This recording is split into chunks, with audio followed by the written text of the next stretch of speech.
Hello friends, puri ஜெகநாதர் கோயிலுக்கு டூருக்கு வந்திருக்கோம். ஸ்ரீ விநாயகா டூர் தான். காசிக்கு நான் ஏற்கனவே போயிருக்கேன் பாருங்க. நம்ம சேனல்ல போட்டிருக்கேன். பார்க்காதவங்க பாருங்க. அந்த டூர் தான். நானும் என் தங்கை வீட்டுக்காரும் எல்லாரும் போனோம்.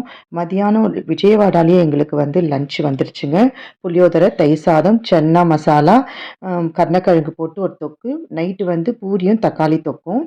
சாப்பிட்டுட்டு காலையில 6:30க்கு நாங்க புவனேஸ்வர் ரயில்வே ஸ்டேஷன்ல இறங்கிட்டோம். எல்லாருக்குமே கேப்பு, ஒரு தட்டு, ஒரு பை எல்லாருமே குடுத்துட்டு, ஸ்டேஷன் இறங்குனோனயே கம்பல்சரி கேப் போட்டுடணும் அப்படின்னு சொன்னாங்க. புரி அதாவது புவனேஸ்வர் ஸ்டேஷன்ல எஸ்கலேட்டர் இருக்குதுங்க. ஏறுறதுக்கும், இறங்கறதுக்கும். ஆனா வயசானவங்க பயந்துட்டு ஏறாம படிக்கட்டு வழியா ஏறி இறங்குனாங்க. ரொம்ப கஷ்டமா இருந்தது. கை பிடிச்சிட்டு ஒரு படிக்கட்டுல நீங்க கால வச்சீங்கனாலே அது அப்படியே மேல இழுத்துன்னு போயிட்டு, கீழ இறங்குற நேரத்துல தரைப்பகுதி வந்தவுடனே, ஒரு கால எடுத்து தரைப்பகுதியில நீங்க அழுத்தி வச்சுட்டாலே, நீங்க இன்னொரு கால் அது கூடயே வந்துரும். இதுக்கு பயப்பட வேண்டிய அவசியமே கிடையாது. ரொம்ப கஷ்டப்பட்டு லக்கேஜ்லாம் எடுத்துக்கின்னு மேல ஏறி இறங்கி வந்தாங்க.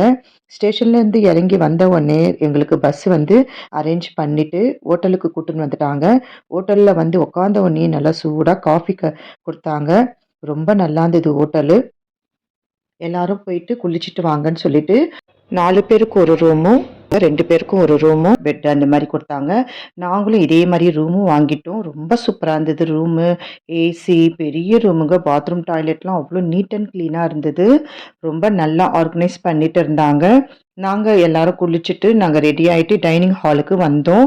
பொங்கல், இட்லி, வடை, சாம்பார், சட்னி அப்படின்னு சொல்லிட்டு சுட சுட எல்லாருக்குமே சர்வ் பண்ணியிருந்தாங்க. எல்லாருமே டைனிங் ஹால்ல உட்காந்து சாப்பிட்டோம். ரொம்ப நல்லா இருந்ததுங்க. ஆனாலும் காசியில போன அந்த சமையல்கார் வரல. இது புது சமையல்கார் தான்.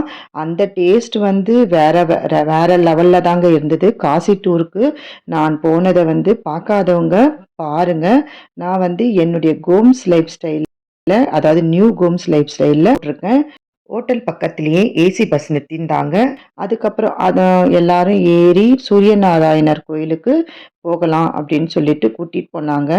அந்த கோவில்ல போனோனே தாங்க செம்ம டிஃப்ரென்ஸ் தெரிஞ்சுது. நார்மலா இருந்த கிளைமேட், நாங்க ரூம்லலாம் இருக்க இருந்த கிளைமேட் இந்த இடத்துக்கு வந்தோனே அனல் பறக்கிற சூடுங்க. தாங்கவே முடியல. பயங்கர டிஃப்ரெண்ட் தெரிந்தது. ஏன்னா சூரிய நாராயணர் கோயில் இல்லையா, சூரிய பகவான் கோயில் இல்லையா, அதனால அங்க கோவில் மண்டபத்துக்கு போறதுக்கு முன்னாடியே ஒரு பெரிய மண்டபத்துல எக்ஸிபிஷன் வச்சிருந்தாங்க. அதாவது அந்த ஊர்ல கிடைச்ச பொருள்கள், கல்வெட்டுகள், கோவில்கள் எல்லாமே எக்ஸிபிஷன் வச்சுட்டு இருந்தாங்க. அந்த ஊர் சூரிய பகவான் எப்படி இருக்காரு பார்த்தீங்களா?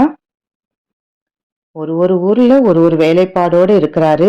என்னதான் சொல்லுங்க, நம்ம ஊர் சூரிய பகவான் குதிரையில 5 குதிரையில ஏறி உக்காந்து அதுல நம்ம பார்க்குற அந்த அழகும் வைப்ரேஷனும் எனக்கு இந்த சிலையில தோணலைங்க. அவரே வேற மாரி தாங்க இருக்குது. நம்ம தமிழ்நாட்டு சிலைகளே வேற தான். அவ்வளோ சூப்பரா இருக்கும். என்ட்ரன்ஸ் ஃபீ உங்களுக்கு ரூ. 40 வாங்குனாங்க. இந்த எக்ஸிபிஷன் பார்க்கறதுக்கு. இங்க இருக்கிற கோவில்களாம் தான் இந்த ஒரிசா மாநிலத்துல இருக்குது அப்படின்னு சொல்லி வரைபடமாவும், ஃபோட்டோவாகவும் ஆ இங்க இருக்கிற சில கோவில்கள தான் நம்ம போய் பார்க்க போறோம். ஒரு புகைப்படத்தையும் பார்த்துட்டு இருந்தேன். ஒரு கோவிலையும் அழகா வ வடிவமைச்சு நடுப்புற வச்சுட்டு இருந்தாங்க. சின்ன ஒரு கதை சொல்லிட்டு இருந்தாங்க. அப்போ முகலாய பேரரசுக்கும் இந்த அரசுக்கும் பயங்கர வார் நடந்ததுனால, அப்போ சிலைகள்லாம் திருட்டு போயிடுச்சாம். அப்போ சூரிய பகவான் வடிவமைச்சு வச்சிருந்த இந்த அரசு அதாவது ராஜா அந்த சிலைய எடுத்துன்னு போயிட்டு பூரி ஜெகநாதர் கோவில்ல வச்சிருக்காங்க அப்படின்னு சொல்லிட்டு சொல்லியிருந்தாங்க. இப்போ நம்ம போக போற மண்டபம் சூரியனார் இல்ல. வெறும் கோபுரம் தான் போய் பார்க்க போறோம். இப்போ இந்த இடம் அதாவது சூரிய பகவான் எந்தெந்த கோலத்துல, அதாவது காலையில இந்த மாரியும், மிட்டேல ஒரு மாதிரியும் அப்படி இருப்பாருன்னு பண்ணி வச்சிருந்தாங்க. அந்த ஊர் வழக்கப்படி. என்னதான் சொல்லுங்க, நம்ம ஊர் சூரிய பகவானுடைய ஃபோட்டோவ பார்த்தாலே அப்படியே புல்லரிக்கும் மனசெல்லாம். அவருடைய பாடல்ல கேட்க சொல்லவே அவ்வளோ ஒரு நல்லாருக்கும். ஒரு கலாச்சாரத்துல ஒரு மாதிரி வடிவமைச்சு வச்சிருந்தாங்க. பார்க்கலாம். ஆனா வந்து அந்த ஆன்மீக பக்தி வருதா அப்டின்னா, கண்டிப்பா இல்லவே இல்ல. வடநாட்டு கோவில்லலாம் பார்த்தா அப்படிதான் இருக்கிறாங்க. தப்பா எடுத்துக்காதீங்க. எனக்கு தோணுனத நான் சொன்னேன். இந்த மாரி தான் சிலை வடிவமைப்பு பண்ணியிருந்தாங்க போல, ஆளுங்கலாம் வச்சுட்டு.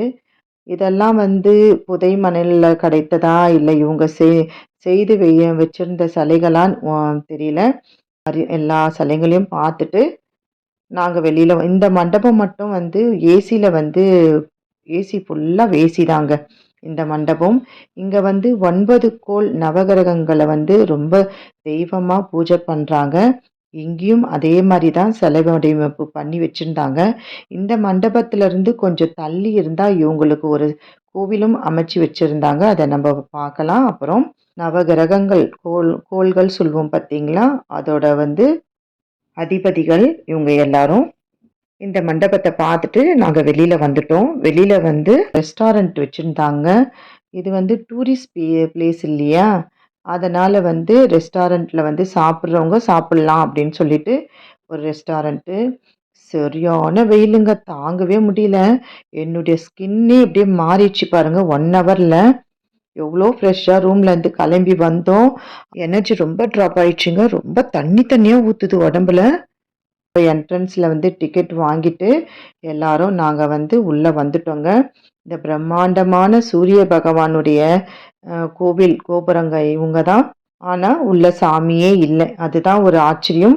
உள்ள சாமி இல்லாத அந்த பட்சத்திலேயே இந்த இந்த கோவில் வந்து அவ்ளோ பவரா இருந்ததுங்க. ஏன்னா, கரெக்ட்டா இந்த இடத்துல மட்டும் அதாவது இந்த கோவில் உள்ள மட்டும் அனல் பறக்குது பாருங்க. அந்த மாரி ஒரு அனலு, நெருப்பெடுத்து தலையில கொட்டுறா மாரி ஒரு அனலு. முக்காவாசி பேரு கொடை இல்லாம இல்லைங்க. நான் வீடியோ எடுக்கிறதுக்காக என்னால கொடைய பிடிக்க முடியல.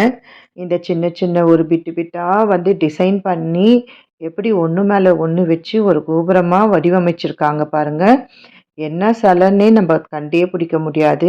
நம்ம ஊர்லலாம் வந்து சிலைகள்லாம் வந்து ரொம்ப அழகா தெரியும்லங்க. ஒரு ஒரு மண்டபத்திலயும் ஒரு ஒரு சிலைகள் வந்து மூக்கு, கண்ணு, வாய் பகுதி அப்படின்னு சொல்லிட்டு அவ்வளோ அழகா தெரியும்.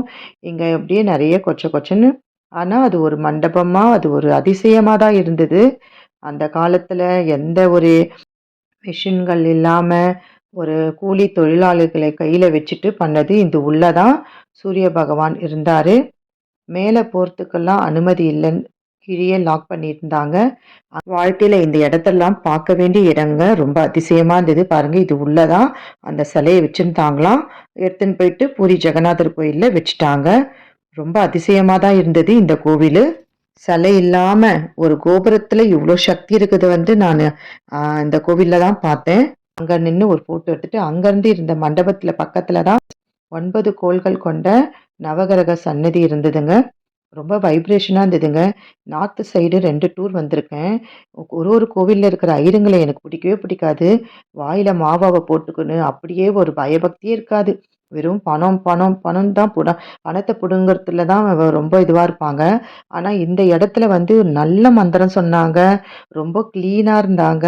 பார்க்கறதுக்கும் ஒரு தெய்வாம்சமா இருந்தது. இந்த இடமே ரொம்ப வைப்ரேஷனா இருந்தது. நாங்களும் என் தங்கையும் வந்து தங்கை வீட்டுக்காரர் அவங்களுடைய குடும்பத்தில இருக்கிறவங்களுடைய ராசி, நட்சத்திரம் எல்லாமே சொல்லி ஒரு அர்ச்சனையும் பண்ணோம். ஒரு அர்ச்சனைக்கு ரூ. 100யும் அந்த அர்ச்சனை பொருள் வாங்குறதுக்கு ரூ. 100யும் வாங்குனாங்க. வந்து பிரசாதங்கள்லாம் வித்துட்டு இருந்தாங்க. அப்புறம் பெரியவங்களெல்லாம் கூட்டின்னு வந்தாங்க பார்த்தீங்களா டூர்ல. அவங்களுக்கு லஞ்ச் டைம் ஆயிடுச்சுன்னு சொல்லிட்டு, நாங்க எங்கள கூட்டின்னு வரதுக்கு முன்னாடியே அவங்க எல்லா லஞ்சும் வண்டியில ஏத்தி, ஒரு வழியில நிறுத்தி எல்லாருக்குமே சாப்பாடுலாம் குடுத்துட்டாங்க. அங்கங்க காளை மாடுங்க இந்த மாரி தாங்க நின்னுட்டு இருக்கு. நம்ப ஊர் கிராம தேவதை சொல்வோம் இல்லையா? அதே மாரி அந்த ஊர்ல வந்து இவுங்க வந்து கிராம தேவதையாம். ராம்சண்டின் ஒரு அம்மன் பெயர் இவுங்க பேரு. ரொம்ப விசேஷமான இந்த கோயிலுக்கும் எங்கள கூட்டின்னு போனாங்க. அம்மன் அம்மன் கோவில்ல வந்து அதாவது ரொம்ப அலங்காரம்னு சொல்லிட்டு, செந்தூரத்த அவங்க வந்து ஃபுல்லாவே தடவி விட்டுர்றாங்க. அம்மனுக்கா இருந்தாலும் சரி, சிவனுக்கா இருந்தாலும் சரி, கிருஷ்ணருக்கா இருந்தாலும் சரி, செந்தூரத்த தடவி விட்டுட்டு, பெரிய பெரிய கண் மலர்கள் நம்ம சொல்லுவோம் இல்லையா?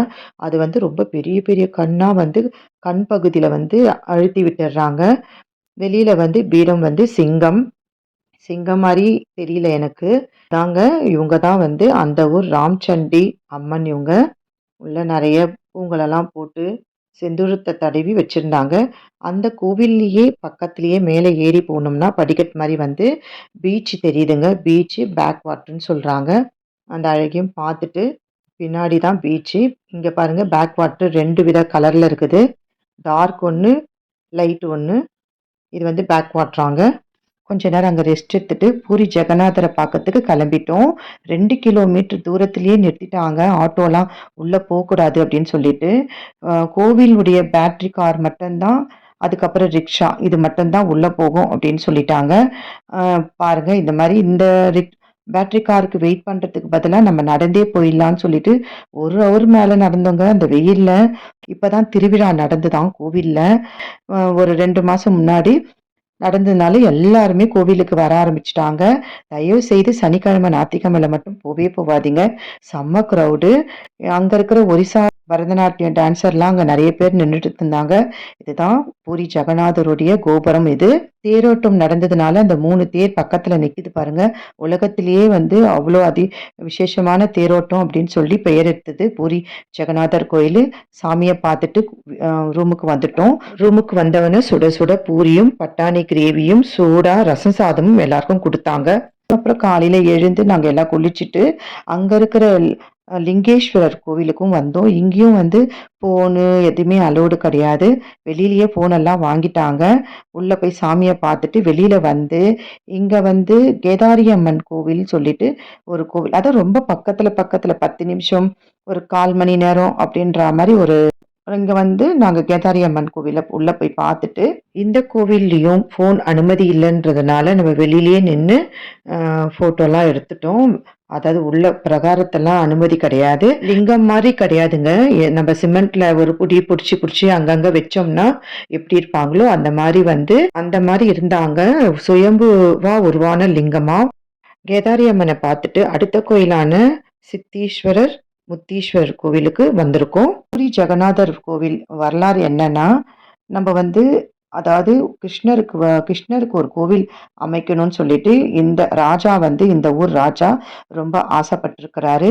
அப்போ கனவுல வந்து கிருஷ்ணர் வந்து சொல்லியிருக்கிறாரு. ஆம், ஆத்து தண்ணியில ஆத்து தண்ணியில இந்த திசையில எந்த பொருள் வருதோ அந்த பொருள் வச்சுட்டு எனக்கு சிலை வடிவமைப்பு பண்ணு அப்படின்னு சொல்லியிருக்கிறாரு. அப்போ ராஜா வந்து சேவர்களை அனுப்பி இந்த இடத்துக்கு போயிட்டு எந்த பொருள் வருதோ அந்த பொருளை எடுத்துட்டு வாங்க அப்படின்னு சொல்லியிருக்கிறாரு. அந்த டைம் அவங்க போய் பார்க்க சொல்லும் ஒரு பெரிய மரக்கட்டை தான் வந்துச்சாம். அதை எடுத்துட்டு வந்து ராஜா கிட்ட கொடுத்துருக்கிறாரு. இந்த மரக்கட்டையில எப்படி நம்ம வந்து சிலை செய்யுதுன்னு சொல்லிட்டு அப்படியும் ட்ரை பண்ணி ஆச்சாரிகளெல்லாம் வர சொல்லிட்டு அவர் வந்து சிலை செய்ய செய்ய அந்த மரக்கட்டை உடஞ்சி உடஞ்சி போயிட்டே இருந்துதான். அப்போ வந்து என்ன பண்றதுன்னு தெரியாம கிருஷ்ணர் கிட்ட வந்து இவர் வேண்டியிருக்கிறாரு. கிருஷ்ணர் வந்து மனித உருவமா எடுத்து வந்து நான் இந்த சிலையை செய்யறேன். எனக்கு வந்து ஒரு பெரிய ரூமும் அந்த ரூம்ல வந்து யாரும் வரக்கூடாது. நானா வெளியில வந்து வர வரைக்கும் அந்த ரூம் கதவை திறக்கவே கூடாது அப்படின்னு சொல்லிட்டு அவர் வந்து போயிருக்கிறாரு. மனித உருவத்துல வந்த கிருஷ்ணர். சரி நாங்க அப்படியே பண்றோம்னு சொல்லிட்டு ராஜா வந்து அவருக்கு தேவையானதெல்லாம் உள்ள மரத்தெல்லாம் உள்ள வச்சுட்டு கதவை மூடிடுறாங்க. 12 மாதம் வரைக்கும் அந்த கதவு திறக்கவே இல்லையாம். இருக்கிற கோபுரம் வந்து என்ன பண்றதுனே தெரியலன்னு சித்தேஸ்வரர் சொல்லிட்டு டெம்பிள். சித்தேஸ்வரர் சுவாமி அங்கே இருக்கிறது சிவன்.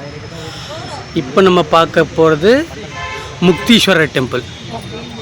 முக்தீஸ்வரருடைய இது ஒரே கோவிலில் சித்தேஸ்வர் முக்தீஸ்வர்னு 2 பேர் சிவன் வடிவத்தில் இங்கே இருக்கிறாங்க.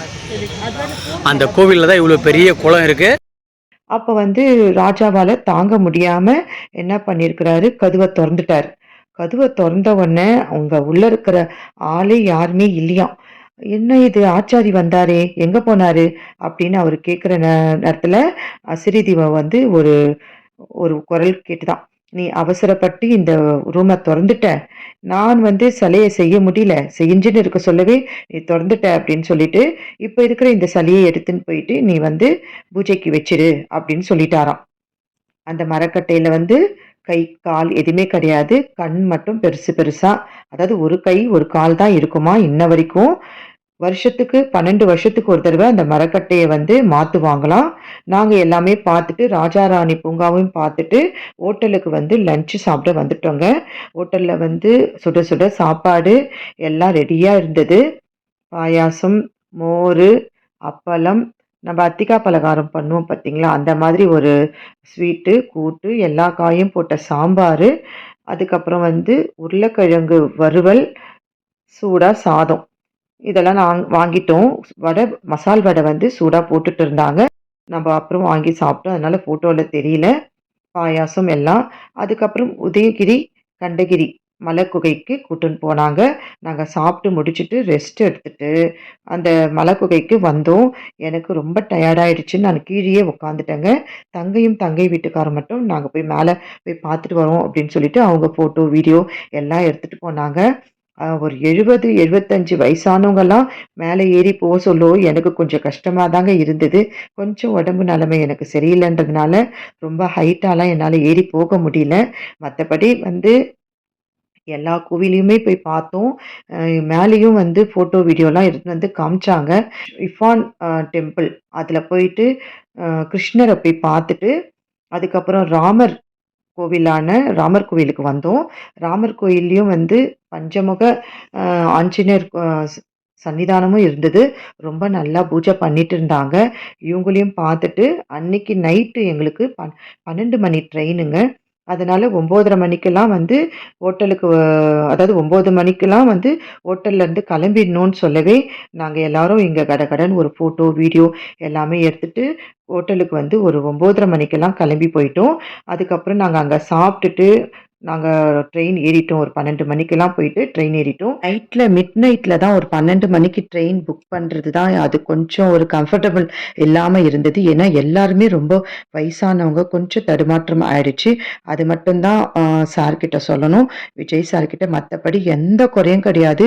வயசானவங்களுக்கு நேரத்துக்கு தகுந்தா மாதிரி சாப்பாடுலருந்து, தண்ணிலருந்து, ஏசிலருந்து, ரூம்லருந்து பர்ஃபெக்ட்டா குடுத்தாங்க. ஸ்ரீ விநாயகம் டூர் அவர்களுக்கு மிக்க நன்றி. இதோட இந்த வீடியோ முடிக்கிறேன். பாய் ஃபிரெண்ட்ஸ்.